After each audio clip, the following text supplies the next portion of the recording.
Welcome back to ALBW Live. For those of you who have been following us since April, you know that ALBW Live is an outgrowth of Ann Lister Birthday Week, which is also known as ALBW, which was to be held in April of this year in Halifax, England, the birthplace of Ann Lister. And unfortunately, of course, like the rest of the world, we were shut down by COVID, but we have rescheduled, and here it is, the famous cheesy promo, ALBW Live, or ALBW, will be held next year in Halifax, July 11th through the 18th. You'll be seeing more information about that coming up soon. Tickets will not go on sale until sometime in the fall, but we will be letting you know what kinds of things we're going to be doing. In the meantime, this has been a great way to introduce you to some of the speakers that we were supposed to have at the event in April and will have in July. And today I'm especially delighted to be bringing to you a gentleman who I first met well over a year ago in my first visit to Halifax when I was looking for a guide to take me around and show me Ann Lister's hometown. I was fortunate to find David Glover, the president of the Halifax Antiquarian Society, and he joins us today to give you a partial tour of Ann Lister's Halifax. So without further ado, hello, David. You're back in Hello. now. I'm back. You're back. I'm back. Technical difficulties for everyone. Oh dear. I was lonely. How are you, I'm David? fine. Good, good. Before we get started, David, you told me that there were a couple of organizations that you wanted to thank, and also a few people that were important to your training and knowledge. So I turn the floor to you. Well, during this presentation, we shall use some old illustrations which should be credited to the West Yorkshire Archive Service. Of course, they hold the original Ann Lister diaries and many other Lister items. Also, I would like to credit Halifax Minster, so closely involved with Anne from her baptism to her final burial. And along the way, of course, an enormous debt is owed to three women, Patricia, Helena, and Jill. They specifically did masses of research for which we're all hugely grateful, and now it's gone on into other hands. There's some extra women who've done some marvelous work recently.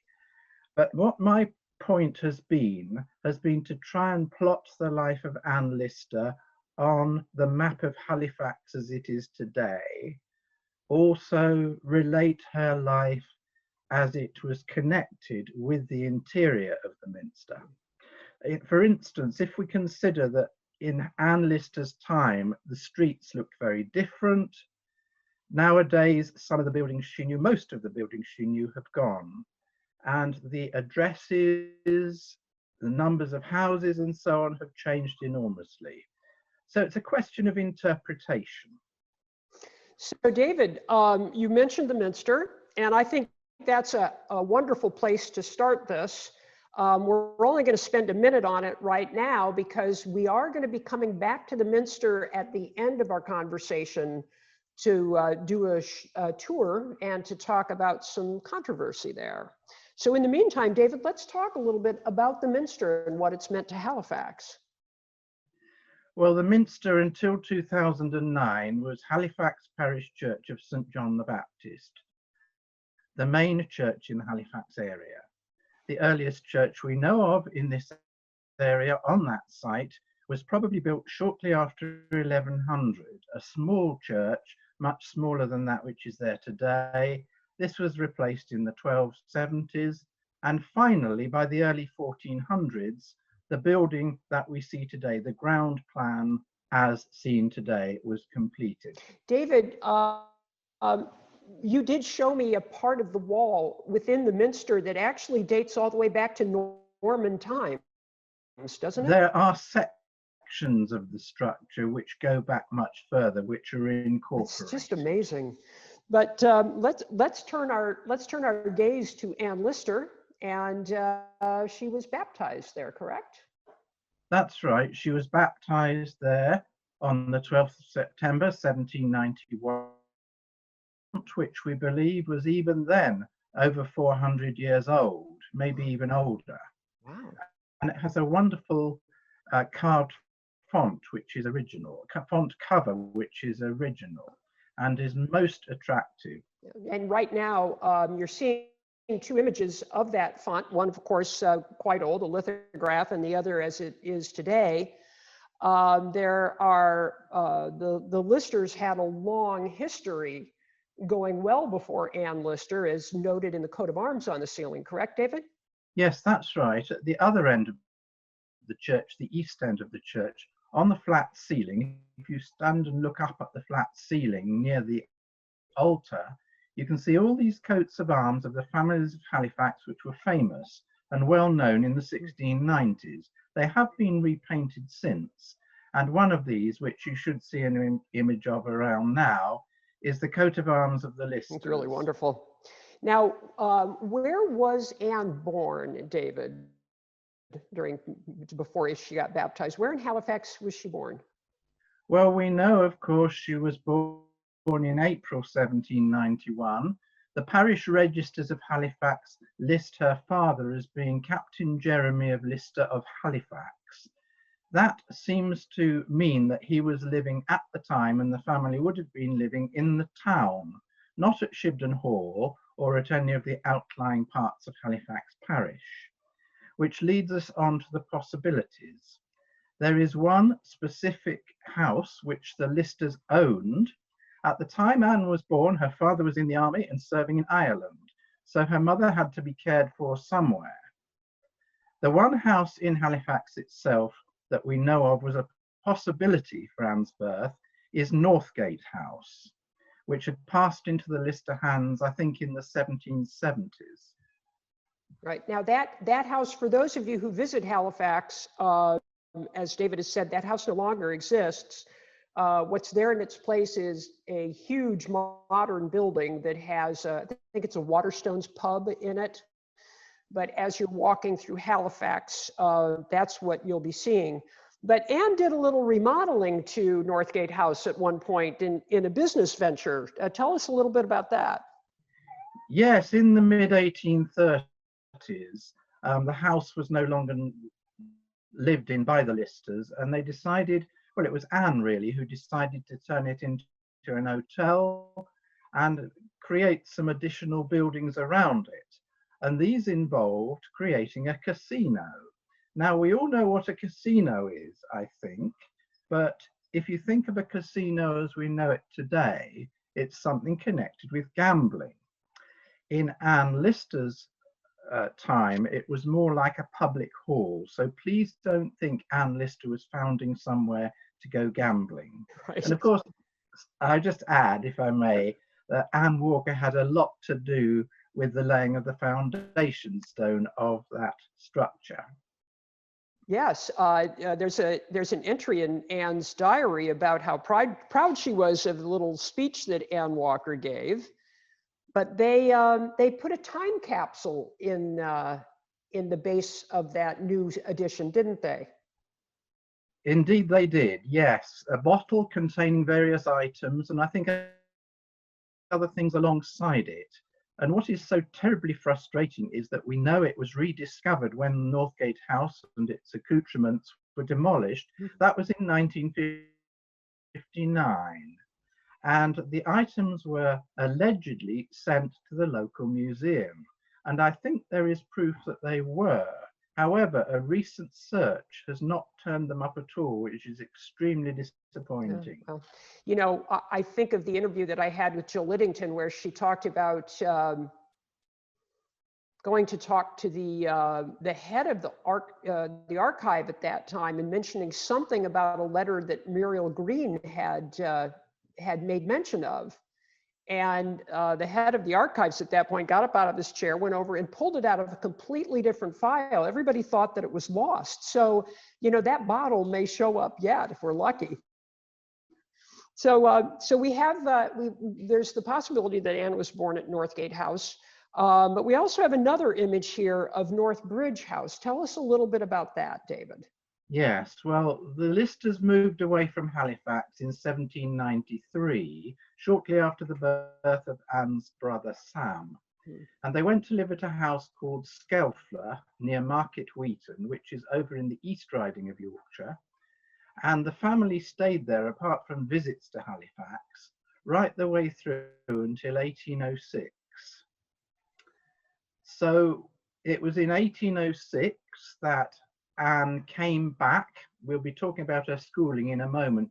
She came back from school at York to Halifax. And there's one house surviving known as Ellen Royd on Range Bank above Halifax, above North Bridge, which is still there today and which was where the Listers lived from 1808 to 1815. Okay, and was Northbridge House the house that she snuck out of at night to go visit the bad women, or from that entry in her diary, or was that an earlier place? What do we know about that? Anything? I would think very likely it was that house, although we can't be absolutely sure because she was speaking in retrospect. Right, exactly. So you mentioned Anne's education, and let's talk a little bit about that now before we move down into Halifax and look at some of those buildings that were connected to her. She first went to school in Ripon? Yes, in 1798, we understand she went to school at a girls' school in Ripon, where she was for 2 years, and where later on she tells us she was whipped every day, and eventually expelled in 1800. She returned from there. Sorry, Pat. No, I'm thinking about all the times that Anne Lister got expelled. It's just, quite interesting. So she came back to Halifax from that school in Ripon, and she did continue her education in Halifax, did she not? Yes, actually, she returned to Skelfler first, near Market Wheaton. All right. And there, the vicar gave her lessons at home for a while. For the most of the years 1802 and 1803, Anne was schooled in Halifax, and the reason for this was she was sent by her parents to live with her unmarried uncle and aunt at Shibden Hall, James and Anne. And I think they became like surrogate parents to her of a sort at the time, and she was sent from there to a school run by two sisters, the Miss Mellins, in Halifax. This was a day school, and for most of 1802 and 1803, this was where she was schooled. Now, that as we move into this area, what I wanted to let our guests know is when you come to Halifax, if you're in the middle of town, near the town hall, et cetera, most of what you see there was not there in Anne's time. The Union Cross Inn is still there. You can still see that. But quite a bit of that is more Victorian than anything else. But if you go over to the southwest part of town, which is where we're going to be headed now, or where we are now that you've seen that picture of the Mrs. Mellins, there are a number of buildings that were existing at that time. The Mrs. Mellins being one of those. But in the meantime, she's left the Mrs. Mellins, and now she gets to go off to the manor school. How did that happen, David? Yes, well, the funding of Anne's education at the manor school in York, which began in 1804 or 1805, was supplied by Aunt Anne in Halifax. But young Anne actually went to the manor school from Skelfler over in the East Riding, and that's where she was for at least a year, and where, of course, she met her first girlfriend, Eliza Rain, and then early in 1806, lo and behold, we have another expulsion. Now, Pat will like that. Pat likes expulsion. Right, yes. I like somebody who has some spirit. Yeah. So she's been expelled. She is back in Halifax, and she's now continuing her education with yet another person. That's right. By this time, you see, her family had moved back from the East Riding to Halifax early in 1806, and her tutoring or education was given into the hands of Reverend Samuel Knight, who was a local vicar at the so-called New Church. Now, And she would go to his vicarage for teaching, for training, particularly in Greek and in And arithmetic. most of his other students were boys, correct? Correct. All the others that we know of were boys. So she was really operating a male kind of series of lectures and lessons. So you see, she was trying to get the education which women Yes. deserved at the time, but did not Yes, get. exactly. Yeah. And so she's studying with Reverend Knight, and you've seen a picture. Steph has put up a couple of images for you, which is the house it existed around Anne's time, shortly after her death anyways, because there wasn't any photography. And then as it stands now, it's sort of a daycare center. It has children's equipment, et cetera, inside of it. And very close by is the new church that David makes mention of. Just as a little side note, one of the interesting things about the new church is that is where John Abbott is buried, who is the trade salesman who was courting his sister, or her sister Marion, and but he died a bachelor, Yes. didn't he? Yeah, they never married. Neither of them ever married. It's a sad story. So meantime, so Anne is allowed to return to the manor school in 1810. And why was she allowed to return at that time, Well, the David? condition was laid down when she was expelled in 1806 that she couldn't return while Eliza was still at that school. Eliza was allowed to come and spend her summer holidays in Halifax, and she stayed with the Listers many times here in Halifax. But when her schooling, that's Eliza's schooling, had been completed at the end of 1809, that enabled the possibility of Anne going back. So Anne returned to the manor school fairly early in 1810 from Halifax. And it was... Yes. Before we start talking about Eliza, what happens with Eliza next, excuse me, I think that certainly our researchers and code breakers are familiar with the fact that Eliza spent a lot of time in Halifax, but I'm not sure that just our Gentleman Jack people know that. Eliza actually grew very close with the Listers, didn't she? Indeed, I think she grew closer to Rebecca than Anne was herself, Rebecca being Anne's mother, and she became very close to Anne's brother Sam. Right, right. So now Anne has gone back to the manor school.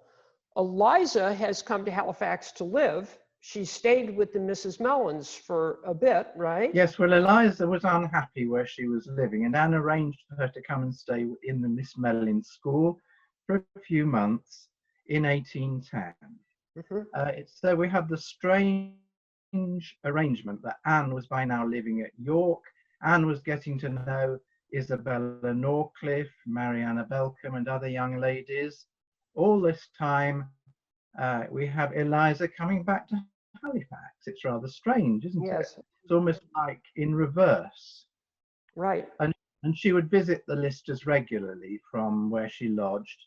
And then later that same year, she moved into her own terraced house, which she rented, which is called Savile Row, a row of terraces called Savile Row. And she should be seeing an image of that right now. Yes, she was there till 1811. What happened to her after that? Did she leave Halifax? Yes, she went all over the place thereafter. Yeah. It's a very complex story. I better not start down Right, that. Exactly. And we'll be hearing more about that at ALBW 2021 when Patricia Hughes comes to tell us the sad story of Eliza Rain in detail. So let's talk a little bit about some of the other places that are in this same area of town, along with Mrs. Mellons, Reverend Knight's, the new church. We also, a picture that we're not going to be looking at right now, but one of the places that David will take you on the tour, if you tour with him when you come to Halifax, is the house where Anne Lister visited with Francis Pickford, also known as Frank. That's over in that same area. As we also mentioned, the grave of John Abbott. but there's a number of places that are connected to Anne and dear old Christopher Rossen, including Christopher Rossen's home, Hope Hall. Yes, indeed. Christopher Rossen was buried at the new church, but his home it was known as Hope House, later Hope Hall, and today it's a gentleman's club, or perhaps it should be a ladies' club. But anyway, be that as it may, we have a very fine building that survives, built in the mid-1760s by Christopher Rawson's grandfather, David Stansfield. And that passed out of the Stansfield family's possession in the later 1700s, but was brought back into the family by Christopher Rawson's mother. That's the old Mrs. Rawson of Gentleman Jack. She bought it for her son and his wife to live in when they were married in the early 1800s. And Christopher, as far as we know, lived there for the rest of his life. Now, David, you and I were talking about this yesterday. Old Mrs. Rossen lived at Stonyroyd, but to place this for our guests, this part of Halifax where Hope Hall is was actually sort of out in the country at that point. It was. And Stonyroyd was visible from the house? Yes. Yes, we know from old prints that Stonyroyd was clearly visible at some distance, probably a quarter to half a mile away, across the grounds, because this was the south side of Halifax, where all the local gentry wanted to have houses in their own ground. Right. And Jeremiah lived nearby, correct? Yes. Christopher Rawson's brother Jeremiah, he rented a house called the Shay, which was very close to Now, when you visit Halifax, you'll see street signs, big directional signs leading you to the Shay, but it's not to Jeremiah Rawson's home. What does it take us to, David? Today, it'll take you to the local football and rugby ground. There you go. So there's another building. Oh, wait, I wanted to talk a little bit more about Hope Hall. There's two extensions to Hope Hall on the right and left side. Tell us a little bit about that, because that was a particular style of architecture at that time, right? Yes, the textile merchants of Halifax, who built their houses in that era from the middle of the 1700s through into the 1800s, they would tend to build a house in the center of a plot and also have a couple of warehouses or additional buildings on each side. These might house places where they would keep their stock, keep their cloth, things like that. So it was separate but nearby. And we find that at Hope Hall. Hope Hall has two wings, and Pat will be introducing you to another building which has two wings in a moment. And that next building is Somerset House. And Steph will be putting that image up now. Tell us about Somerset House, David. Somerset House is almost the same age as the house we've just been looking at, Hope Hall. It was built for a family, completed for a family called Royds in 1766. Passed into the hands of the Rawsons in 1807. The Rawsons by then, as well as being textile merchants, had begun operating a bank, and Christopher Rawson's father, his uncle, and he himself were in partnership in the early 19th century in this building. And that building today has been renovated into a restaurant and lounge called the Alibi, I think it's called the Alibi Bar and Restaurant. What's really wonderful about Alibi is that you can still see the original Rococo plasterwork upstairs in the salon. And I believe that Steph has two images up for us right now showing you that. It's really spectacular. Right down the street or nearby is another building that housed the Literary and Philosophical Association, right? The Lit Phil? That's right, yes. This was an enterprise founded in imitation of similar ones in other British towns at the time by gentlemen who wanted to appear rather learned They wanted to create a museum of artifacts, explore new scientific facts, learn about geology, history, and literature. And it was founded, the founding president was Christopher Rossen, supported by John Waterhouse, his nephew. Is that Waterhouse, those Waterhouses were relatives of the Listers, that same family? The Waterhouses were connected with the family of that name who had lived at Shibden Hall before the Listers. I see, in right. the early 17th century. Okay. And, but Anne Lister actually became a member of the Lit Phil, yes? Yes. Yes, we have still surviving in the local archives is the membership certificate of Anne, signed by Christopher Rossen, admitting her to membership of what would otherwise have been exclusively male club, really. And she took, I think a great interest in its early days before she'd really fallen out with Christopher Rossen. They offered these lectures, and Anne was always wanting to learn. So it appealed to her, the perpetual scholar, if you like. I think I'm remembering, did that also become the first library? Yeah, it had something to do with the library, right? That's right. Well, it incorporated a library, most of which was actually formed after Anne Lister's time. And then down the street from this building, as I recall, it no longer stands. I think it's a police department now, but the assembly rooms were in that same area, correct? Yes, that's right. The assembly rooms are almost next door, and they were the original premises where the Lit and Phil Society met. In its early years, it took about 4 years, I think it was, before they had their own structure built next door. What was the purpose of the assembly rooms, David? What went on there? It was a gathering place for public events.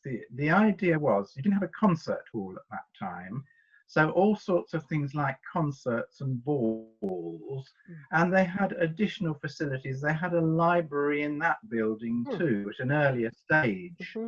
So a publicly available building where young ladies would go to dance. Anne was not keen on it. It was not really the type of establishment. It was not on the level of what she preferred, say, at York. Right, exactly. She'd gotten used to the York assembly rooms, which I've not been in yet, but I certainly have seen pictures, and that place is spectacular.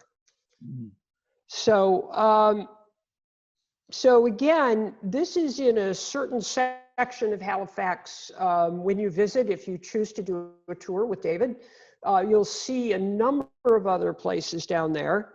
But what I would like to do now, David, is I'd like to move back over to the Minster and talk about several items of interest in there. And before we get into that, I'd just like to state from a personal point of view that it's one thing to go into the Minster, walk around, look at Anne's tombstone, take in the building, and then leave. But there is an amazing amount of information in that building, people that were related to Anne, items that had to do with the older Minster, et cetera, that doing a guided tour of that place is a spectacularly great thing to do if you want to really get into her life. So let's move back over there. And at this point, there's a marble statue of somebody laying on top of a crypt there. Tell us about that. Yes, this is the memorial to the Reverend Charles Musgrave. Charles Musgrave succeeded Samuel Knight, who had been Anne's tutor, as Vicar of Halifax in 1827. He was almost the same age as Anne Lister, and he got to know her quite well, particularly in her early years at Halifax. The memorial is not on his grave, so it's like an empty memorial, like a cenotaph. But he features very strongly at the end of Anne's life, because it was he who took Anne's funeral. This was, of course, 7 months after her death in April 1841, after the coffin had been brought back from Georgia and shipped home. So Charles Musgrave presided over that funeral, and interestingly, 13 years later, early in 1854, he also presided over Anne Walker's funeral, but that was taken, of course, at Lightcliffe. Wow. Wow, an interesting connection. There are a couple of other things down on that end of the Minster as well. There's a plaque up on the wall, or a carved plaque at the very end, and it's the one place that we see, is it Jeremy Lister? Yes, we have no burial vault visible, no inscribed stone with Jeremy Lister's name on. Captain Jeremy's name only appears once in the Minster, and it's on a memorial of the late 1780s commemorating his contribution towards the fund for the hanging of the bells in the church tower. Interesting. Okay, I couldn't remember what that was. And then there's another item of interest. The Minster has been well, renovated a few times probably, but the original pews were taken out, and the pew plates there's a collection of them that are hung on the wall down on right near Reverend Musgrave, as I recall, correct? Yes. And yes. those, go ahead, please. So these pew plates were taken off the pews in the later 19th century. In earlier times, people of means would pay to own their own seats in the church, and they'd also have a key to lock them and not allow others to sit there. It was a most unjust system because all the ordinary people were relegated to poor seats around the edge. So these pew plates were rescued and put on a board at the back of the Minster, and they incorporate the names of many who Anne Lister would have known. There are pew plates to the Reverend Lister, Anne's great-great-uncle. There are pew plates to the Walkers of Crow Nest and Cliff Hill. There are some to the Priestleys and some to the Rossens. And I have a question for you, David, about the fact that, for example, the Walkers, well, and later on, Anne Lister as well, were members of both the church. Hello, there's the cat. Were members of both the Halifax Minster and Lightcliffe Church. Was that sort of a normal thing for families to belong to more than one place at a time? Yes, originally the smaller chapels around, like Lightcliffe, were subsidiary to Halifax Parish Church, or Halifax Minster as it is today. And therefore it was not unusual for, like the earlier Walkers were all buried in Halifax, although they lived in Lightcliffe, which seems rather strange. Right, yes, yeah. And we are not going to be visiting Lightcliffe today, but that is also another part of a wonderful tour. We're going to stay in the Minster, and let's talk a little bit about some of the details in there. And the one I'd like to hit specifically is the communion rail. Why is that of interest, Dave? Yes, the communion rails, which surround, of course, the sanctuary or the altar at the far east end. Although their area inside them has been changed rather, they date back to the 1680s or 1690s, and they have a very interesting double spiral design, which is quite unusual. Don't know whether you can see it anywhere else except at Shibden Hall, because Anne Lister became so keen on this design that she got her architect John Harper to instruct his carpenters, I suppose it would have been, to replicate these rails at the back of the house body. That is at the foot of the staircase, and also above, along the parapet, that's along the balcony above. So you've got a duplicate, an early 19th century duplicate of the communion rails of Halifax Minster at Shibden Hall. And there you go. And for those of you who are scholars of Anne Lister, or just interested in the many women that Anne Lister sort of followed, shall we say, in today's parlance, there is an entry where she talks about watching Miss Brown, right, across the communion rail? Yes, I think it was about 1818. She was very keen on Miss Brown, one of the girls in the local area, who she felt was very pretty and attractive. Miss Brown was not very interested, but Anne recorded at one stage her mind was, when she was meant to be taking communion, her mind was too fixated on Miss Brown. There you go. So maybe that's why that rail is in Shibden Hall. We don't know. So let's move into one of the primary questions that people have when they come to visit the Minster. Where was Anne Lister buried? Well, this is a certain number of million-dollar question. The fact is that between 1879 and 2000, Anne Lister's stone had gone missing. We know from Anne's own diaries that the regular burying place of the Listers was in the Holdsworth Chapel, which is the south chapel of the church to the right of the porch.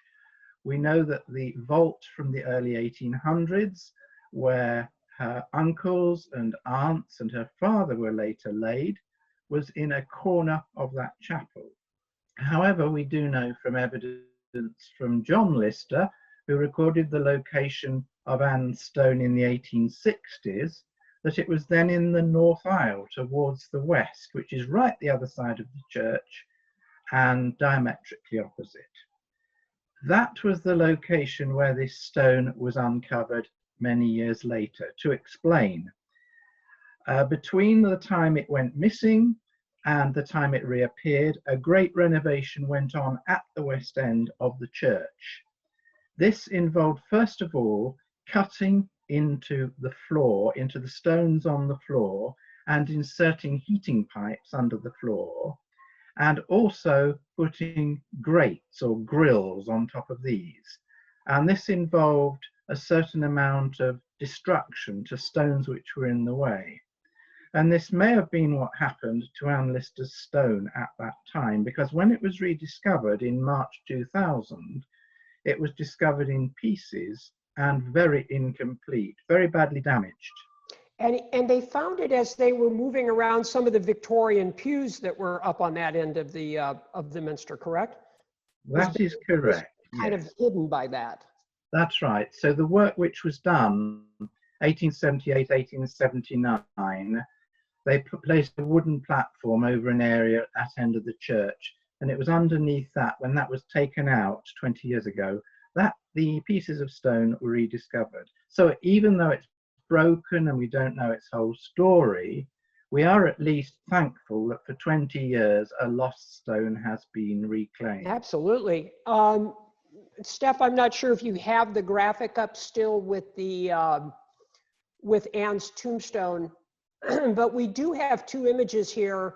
One is of a heating grate that is currently in the floor at the Minster, and you can see how that grate is cut down into the stone and laid on a little ledge.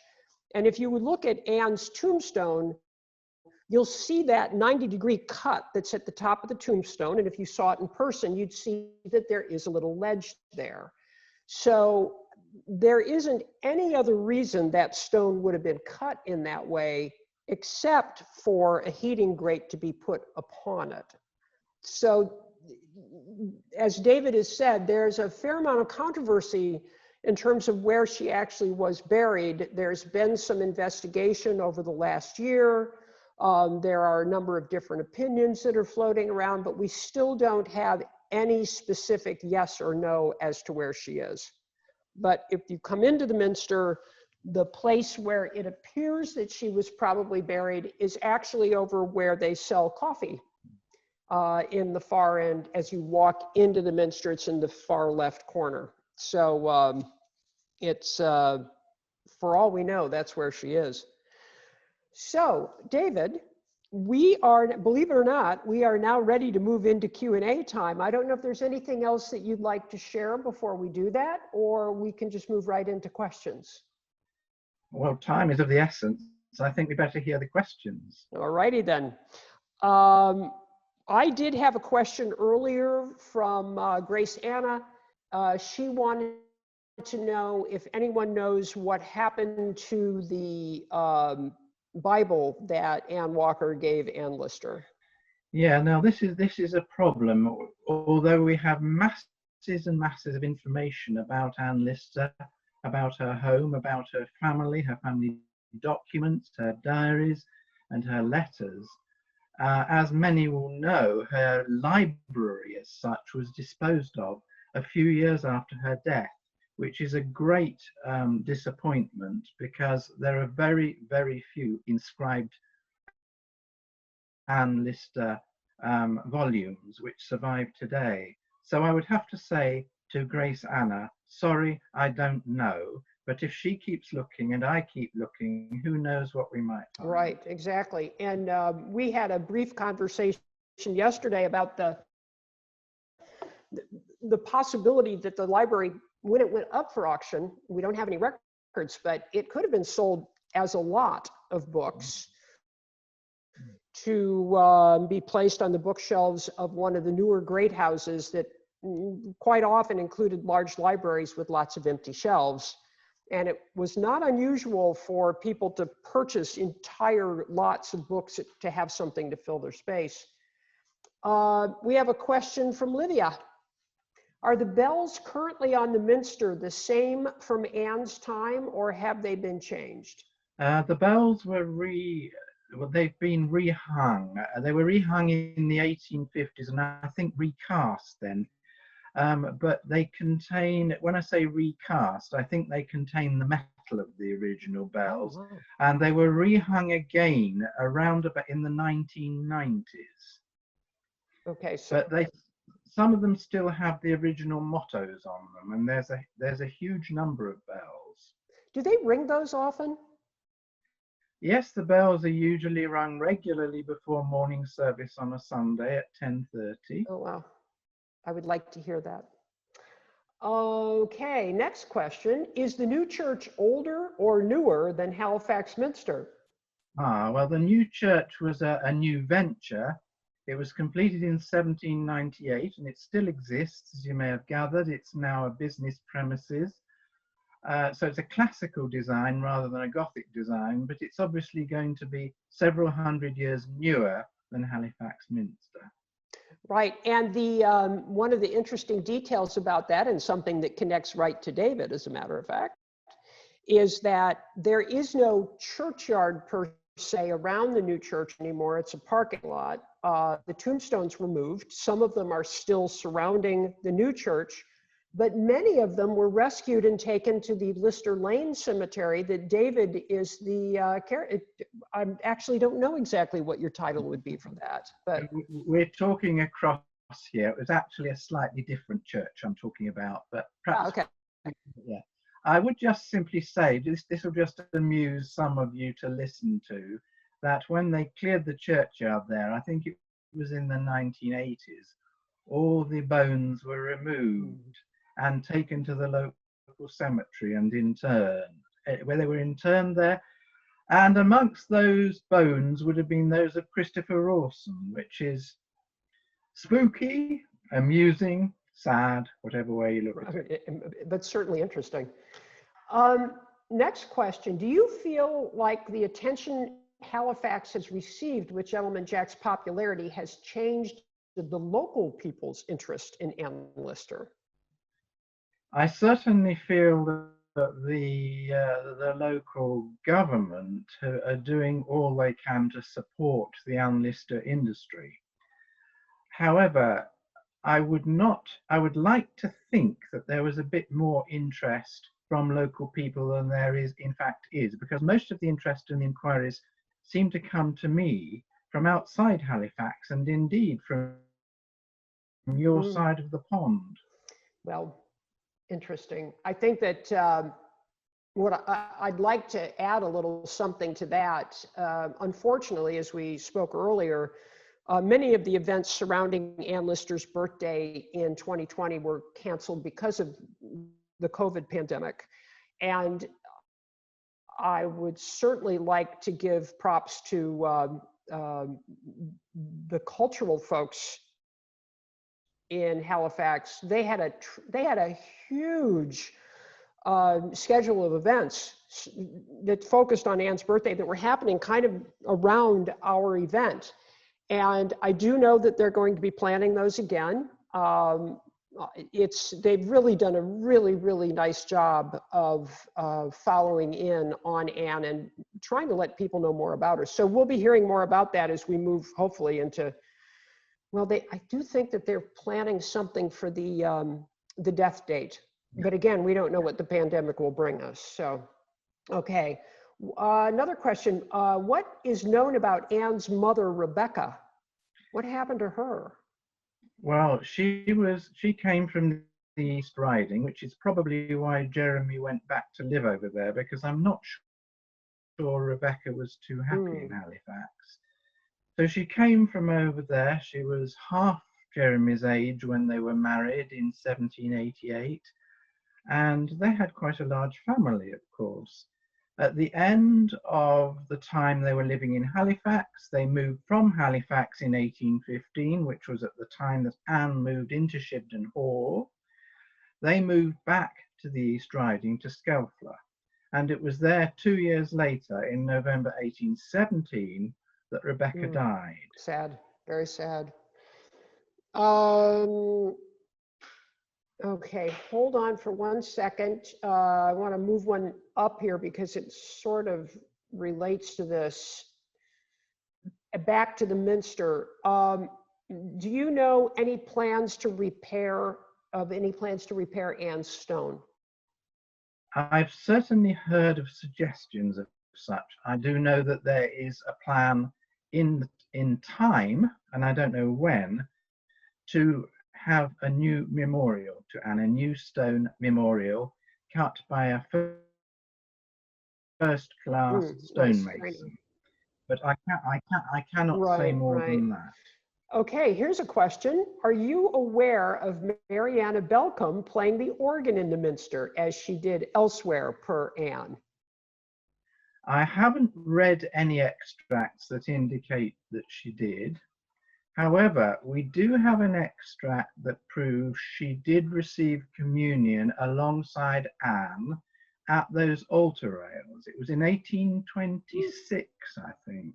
So there was an occasion when two women received communion in Halifax Minster, side by side, not dissimilar perhaps to what happened at Goodram Gate 8 years very later. Interesting. And I'm sure all of our Anne Lister code breakers and Anne Lister researchers are out there saying, I know exactly when that happened and I know the entry from the diary. So I'm hoping somebody's going to post it somewhere for us.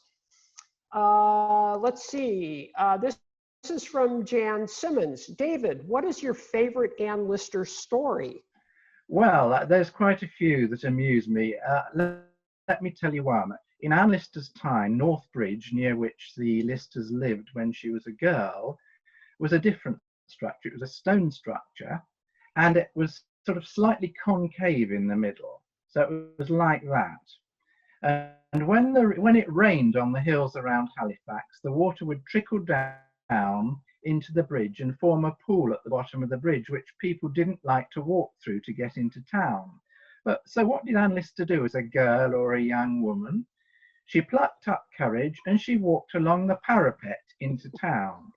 It must have needed very good balance and a complete lack of vertigo. Oh, that Anne. Okay, now, are you doing tours now? If not, do you know when you'll be able to restart them? It's very difficult, Pat, because we are in a situation where we don't know the risks. Outdoors, in theory, it may be possible to get things going in the short term. Right. At the moment, it doesn't seem too advisable. I very much doubt if anything will take place before September. Okay. And I'd like to just give yet another plug to David along with this this question, that what you're seeing here in terms of the conversation between David and I, this is generally what happens when David and I get together, and which David is also wonderful about. If you do tour with him, you can ask him just about anything and he will gladly answer you. So it's a great tour. So the final question we have for today, David, how can we support the Halifax Antiquarian Society during the pandemic? Well, the Halifax Antiquarian Society is, in a sense, in limbo at the moment. We've had to cancel our lectures and our planned excursions during the summer. We are in a satisfactory state. We hope to resume again later in the year. There is more need for financial support for Halifax Minster. Of course, Halifax Minster was hoping to make some money out of the events you had helped plan, Pat, back in April, and would have done so for many visitors during the summer. And there is a need for funds for Halifax Minster, so if anyone wants to give generously, even give a small amount. If you can give $1, whatever, yes, £1. It's a building which will always be connected with Anne Lister from her baptism through to her burial. and as I recall, I think Alan told me that or it might have been you, David, that it costs £900 a day to keep the Minster running. Was that correct? Something like that. It's phenomenal. Yeah, and it's a beautiful, beautiful building, and certainly with its connection to the Listers, the Walkers, Halifax in general, it certainly is a worthy place to donate to. David, I want to thank you for your time today. It's just been it's always a delight to spend time with you, but it certainly has been today, and for sharing your information and educating all of us a little bit. So thank you so much. Thank you very much, Pat. It's an honor to be asked. I'm just an ordinary guy trying to tell a story, and I hope you found this interesting. And I look forward to seeing some of you who are watching at a future date. Absolutely. And so just a couple of final words for everybody before we sign off. David will be part of ALBW in 2021, but meanwhile, back at ALBW Live, we do have three more presentations coming up very soon. Next week, next Saturday at this same time, we have Matt Gray, who is the director of photography for Gentleman Jack. Really a lovely man. I enjoyed talking to everybody that's connected to it, but Matt was fabulous. On August 8th, we have Tom Pye, who designed those fabulous costumes. And then on August 22nd, we have Anna Pritchard, who is the production designer, the person who created the look of Gentleman Jack, and she is fascinating. So please stay tuned with us. We have many more to come throughout the year, going right up until July of 2021. So without further ado, I thank each and every one of you for tuning in. Feel free to send other questions if you didn't get yours answered. I know David would be happy to answer them via email. And in the meantime, please stay safe, be careful, wear a mask.